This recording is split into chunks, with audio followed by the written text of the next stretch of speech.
মই আজিও লুকুৱাই ৰাখিছোঁ ডায়েৰীৰ দুখিলা পৃষ্ঠাৰ মাজত তুমি দিয়া চিঠিখন। আজি মনত পৰিল তোমালৈ।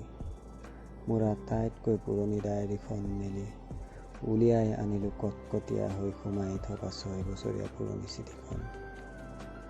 তুমি জানা এতিয়াও যে সোমাই আছা তুমি মোৰ হৃদয়ৰ নিভাঁজ কোণত, ঠিক মোৰ মণিবেগৰ ভিতৰত এটি সৰু কাগজৰ টুকুৰা হৈ সোমাই থকাৰ দৰেই। বুজাব নোৱাৰোঁ মাজনিশা কি আমেজ পাইছোঁ তুমি দিয়া চিঠিখন পঢ়ি, আৰু তোমাৰ অকণি ছবিখন চকুৰ আগত ৰাখি উৰে ৰাতি উজাগৰে কবিতা লিখি। আজি চাগে তোমাক দেখিলেও মই চিনি নাপাম।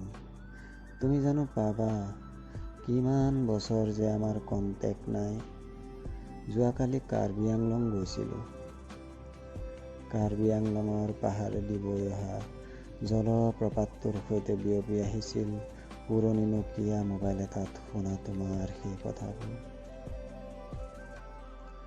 তোমাৰ সেই ভঙা অসমীয়া শব্দবোৰত মাতাল হৈ প্ৰেমত পৰিছিলোঁ মই। স্মৃতিৰে ভৰি পৰিছে মোৰ প্ৰতিটো মনৰ কোঠালি। আজিও বিচাৰোঁ তোমাক ফেচবুকৰ পৃষ্ঠাবোৰত সঁচাই আয়াত খাকলাৰি।